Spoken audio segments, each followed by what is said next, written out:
virality or whatever you call it. When I started researching peer-to-peer networks, I quickly discovered that we can build networks that can't be turned off. I can't even turn off my own network. So once it's out there, it will run as long as there's at least 2 users still using it forever. And as long as it's compatible with the existing internet, of course. And we can easily make it anonymous, so no one can know who does what. Anyone can read anything, anyone can publish anything anonymously. That means it becomes a network that is free for all to do anything. Which means, for instance, terrorists can communicate, people can publish anything, and you can get lots and lots of free child pornography. And actually, I2P is full of child pornography. It just takes you searching the network and get any amount of videos and pictures of child pornography. So I realized I had to investigate the ethics of this, because twice before in my life, my inventions, people tried to use them for bad things. The military wanted to build stuff and sell to dictators, what I invented. The security in car stuff for tanks, and also the protocol, micro-IP that I not just invented and designed it, is lightweight internet for nodes inside cars and factories and stuff like that. And as usual, after some months, the military asked, we could use this in our guns and stuff. Could you help us with that? And I, nope, because I know where you sell that. Sweden is the biggest exporter in the world of weapons. Do you know that? Yes. And that's counted per capita, per person. So, for instance, France and Russia and US export more weapons, but compared to population, we are the biggest exporter. And Gothberg alone, it has 500,000 inhabitants. 10,000 people or so in Gothberg works with weapons. Wow. It's the whole valley where I used to work, our kind of Silicon Valley in Gothberg.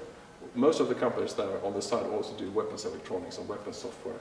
So they don't do much hardware in Gothberg. The hardware is done up in middle Sweden, the guns and stuff and missiles, but all the software for those systems are partly made in Gothberg. Also the radars, the military radars are done in Gothberg. By the way, that's perhaps interesting for you guys. Do you know that since mid-90s, the Swedish radars that we export, Ericsson radars, can see stealth bombers? No problem at all. Since you're geeks, you will understand it easily. In Saudi Arabia, for instance, now they built full 3G coverage with 3G antennas in deserts where no human have set foot for 40 years. But it's complete coverage. You had high-speed internet in the middle of that desert.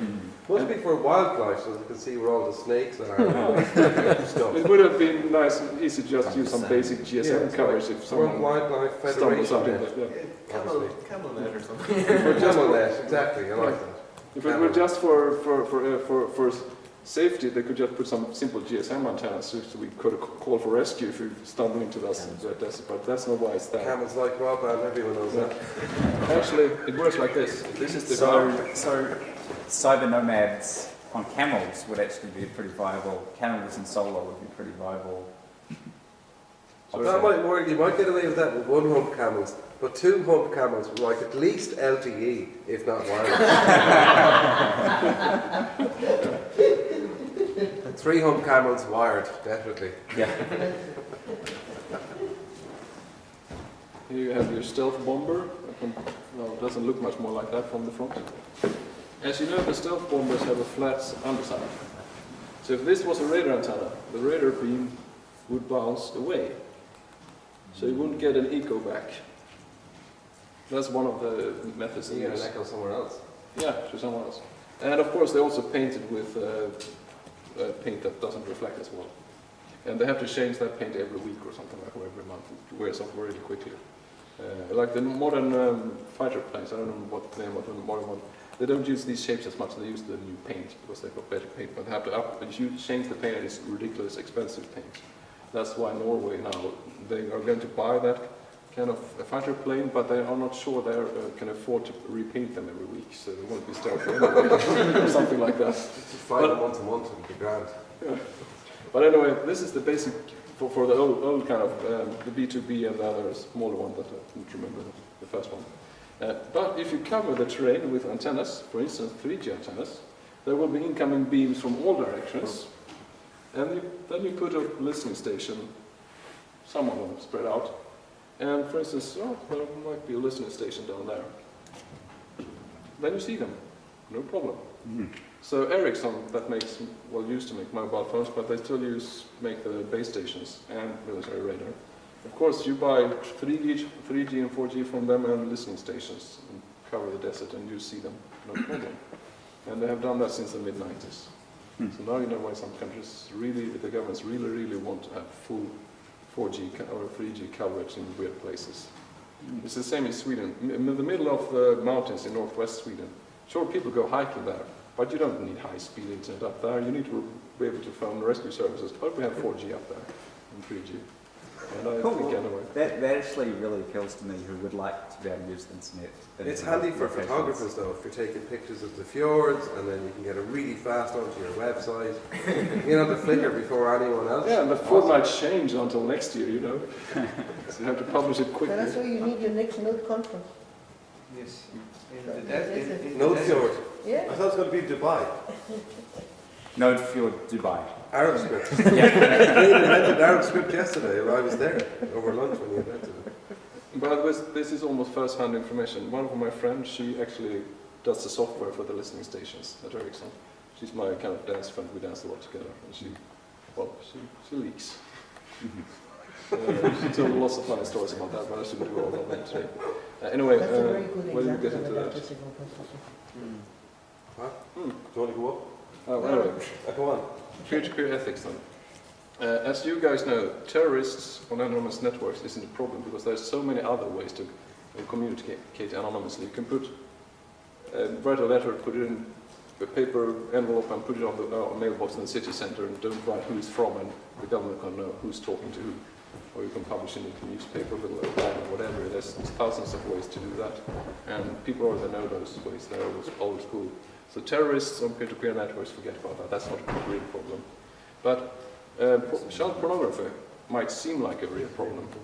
So I investigated that. I tried to meet with other engineers and people and discuss what's good and what's bad about these kinds of peer-to-peer networks. Is the good better than the bad parts? Should I continue this research? And finally, the group of people that works for the Swedish government and hunts pedophiles, they heard about me asking around about this. So they contacted me and wanted a meeting. And I was, wow, these are the actual pedophile child pornography hunters for the government in Sweden.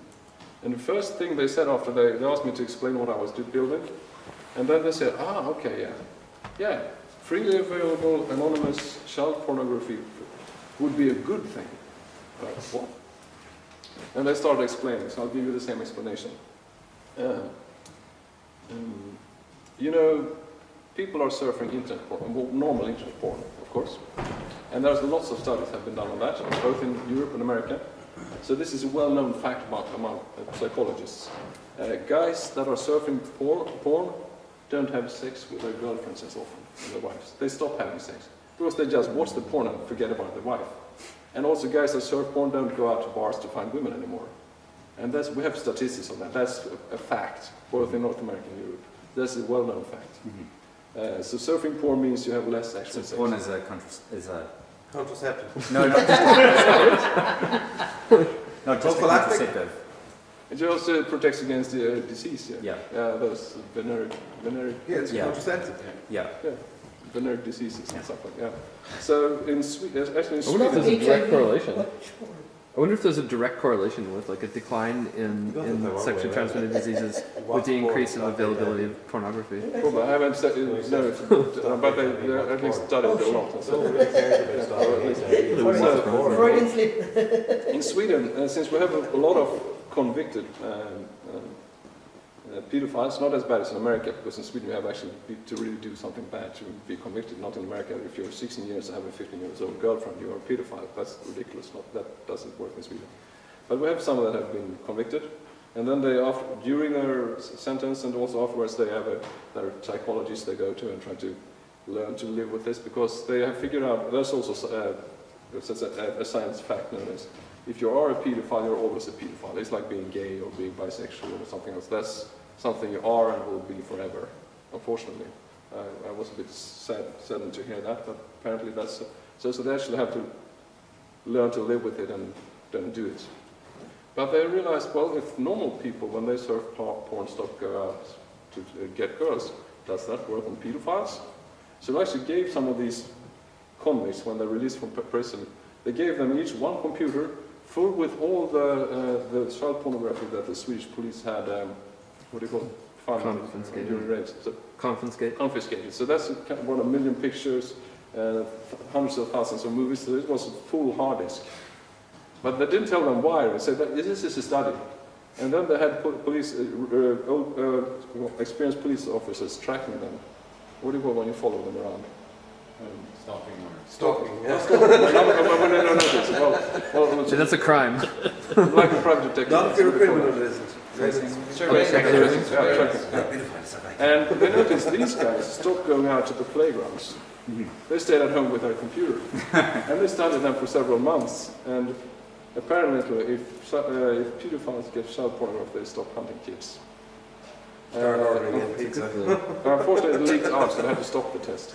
And another aspect, perhaps a bit more important, is today, since for most users it's slightly hard to find child pornography, you guys know how to find it, because if you search the peer-to-peer networks, even on non-anonymous ones, you just stumble on it all the time.